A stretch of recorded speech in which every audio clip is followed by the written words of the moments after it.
બોલો સ્વામિનારાયણ ભગવાનની. ધીમું ધીમું મજા ન આવે. બોલો ઘનશ્યામ મહારાજની. રામચંદ્ર ભગવાન કી. કૃષ્ણ કનૈયા લાલ કી. સરસ્વતી માત કી. ભારત માતા કી. વંદે વંદે. ઈષ્ટદેવ ભગવાન શ્રી સ્વામિનારાયણ પ્રભુ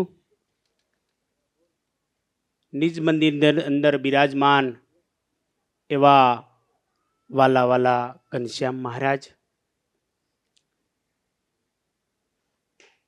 પૂજ્ય જનાર્દન સ્વામી, પૂજ્ય વિદ્વાન અનિરુદ્ધ સ્વામી, અમારા કૃષ્ણ સ્વરૂપ સ્વામી, આપ સર્વે દરેક ભગવાનના લાડીલા ભક્તજનો, અહીંયા બાળકો ખૂબ સરસ રીતે, આ બાળકો છે ને સ્વામી અહીંયા સ્વાગત ગીત કરતા હતા ખરા, પણ મને એમ થયું કે બાળકોના હૃદયમાં આપણો ઘનશ્યામ મહારાજ નાચતો તો એવું મને લાગ્યું. સાધુના ભેખમાં છે ને બાપ ભગવાન છે. અહીંયા સંસ્કાર મળશે. હું તો ત્યાં સુધી કહી શકું છું કે દેશ માટે સારી સંસ્કૃતિ અને સારું જો તમારે જોતું હોય ને તો આવી સંસ્થામાં તમારા બાળકોને ભણાવજો બાપ, ભણાવજો. અમારા દેશનો સાધુને એક ચિંતા મોટા મોટી છે કે આ દેશની અંદર અત્યારે વૃદ્ધાશ્રમ વધતા જાય છે, અને તમારે બધાને વૃદ્ધાશ્રમમાં જવું હોય ને તો ગુરુકુળમાં ન ભણાવતા તમારે મોજ આવે ત્યાં ભણાવજો. જો અહીંયા ભણાવશો ને તો આ સંતો બે એમ કે છે તારા મા બાપની સેવા કર, તને અક્ષરધામ ચોક્કસ મળશે, અક્ષરધામ ચોક્કસ મળશે. વાલા ભક્તજનો, હું હર હંમેશ અહીંયા આવું છું, જાઉં છું, પણ સંતોની પ્રવૃત્તિ એટલી જ હોય છે કે બાળકોને સંસ્કાર કેવા મળે, ભણતર કેવું મળે.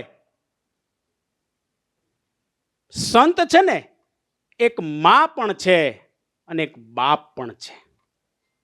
જ્યારે જરૂર પડશે ત્યારે બાળકને થોડુંક વઢીને પણ કહી શકશે, અને એને એમ લાગશે કે આની ઉપર હાથ મૂકીને મારે કહેવાનું છે, ત્યારે એ હાથ મૂકીને પણ કહી શકે છે બાપ, કહી શકે. વાલા ભક્તજનો, આજ સમઢિયાળા ગામના એક ધન્ય ભાગ છે કે આવા નાના ગામની અંદર અને આ ભાગોળે આવા તો સાધુ સુરતમાં હોય ને તો અત્યારે લાખો માણા એને પૂજતા હોય. વિચાર કરો. પણ એને એવું એક આમ ઉત્સાહ જાગ્યો છે કે નાના એવા ગામડામાં ભલે હું રહું, પણ મારા ગામડાની અંદર આ પ્રદેશમાં ભગવાનના ભક્તો બને અને ભગવાનનું ભજન કરે અને છોકરાઓને સારા સંસ્કાર મળે, આવા હેતુથી અહીંયા સંસ્થા કરીને બેઠા છે. વાલા ભક્તજનો, મારી એક વિનંતી છે આપને બધાને, બે હાથ જોડીને આ સાધુ વિનંતી કરું છું કે તમારા દીકરાઓને છે ને બાપ સંસ્કાર તમે નહીં આપી શકો, સંસ્કાર આવા સાધુ આપી શકશે.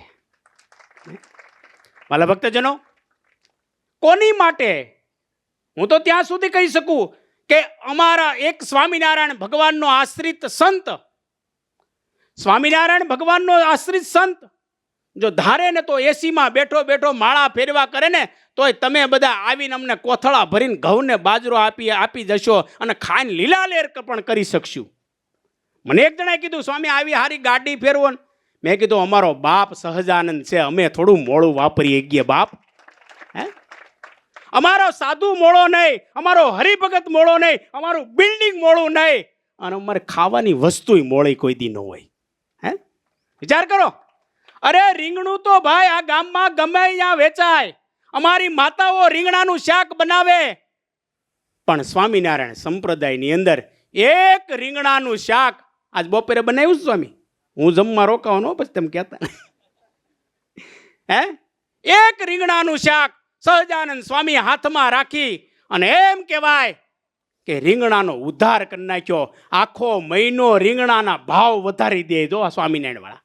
હે અને એક રીંગણાનો વઘાર કરે. અનંત કોટી બ્રહ્માંડનો અધિપતિ પુરુષોત્તમ નારાયણ એમાં આવીને બેસી જાય. મને એક જણાએ કીધું, ચંદુ ભગત, મને કે સ્વામી રીંગણાના શાકમાં મીઠાશ કેમ આવે? તમે અહીંયા બનાવો બહુ મીઠાશ આવે. અને ત્યારે મેં એને એટલો શબ્દ આપ્યા, મેં કે મીઠાશ આવવાનું કારણ એ છે કે એની અંદર અમારો ભગવાનને અમે પૂરી દઈએ છીએ બાપ, એટલે એને કારણે મીઠાશ છે.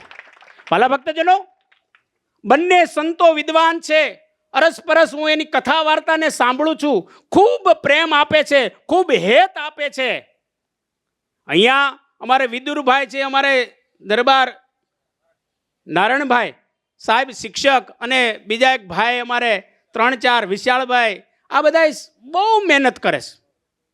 વાલા ભક્તજનો, મારી વિનંતી ફરીને છે, અહીંથી નીકળો ને તો બાપ 2 મિનિટ ગાડી ઊભી રાખજો. આ સંતોના ઠાકોરજીના દર્શન કરતા જાજો. હે આ સાધુ છે ને બાપ, એક વખત દર્શન થાય ને, અત્યારે સમાજની અંદર દર્શન બહુ મોંઘા છે. સંતના દર્શન કરવાને મારા ને તમારા જીવનું રૂડું થઈ જાય છે બાપ. વાલા ભક્તજનો, મારે સમય વધારે નથી લેવો, કારણ કે બાળકોનો ઉત્સાહ જોયો ને મને ખૂબ આનંદ આવ્યો, ખૂબ આનંદ. સ્વામી, એક બાળક અહીંયા આગળ હસતું જે આમ આનંદ કરાવતું હતું, તમે માનો કે ન માનો, મને એમ થયું કે મારો ઘનશ્યામ મહારાજ નાચવા બેઠો છે. હે વાહ દીકરાઓ, હું અહીંયા આવું ત્યારે તમે બધાય પગે લાગવા આવો છો, દંડવત કરો છો. આવા સંસ્કાર તમને સંતોએ આપ્યા છે. મારી એક વિનંતી છે કે બાપ, ભણો ત્યાં સુધી ભણજો, પણ એક ભગવાનને ને આવા સાધુને ક્યારેય નહીં છોડતા. જો આપણા જીવનમાં આગળ વધવું હોય તો ભગવાન અને સાધુ અને મા બાપની સેવા કરશો તો ચોક્કસ તમને ભગવાન ખૂબ આપશે. એવી ભગવાનના ચરણોમાં પ્રાર્થના. બંને સંતોના ચરણોમાં પણ મારી પ્રાર્થના છે કે ખૂબ સરસ રીતે તમે આ ઉત્સવો કરો છો, ખૂબ સરસ રીતે આ વિદ્યાર્થીઓને ભણાવો છો અને સંસ્કાર આપો છો, ખૂબ પ્રગતિ કરે એવી ભગવાનના ચરણોમાં પ્રાર્થના સાથે મારી વાણીને વિરામ.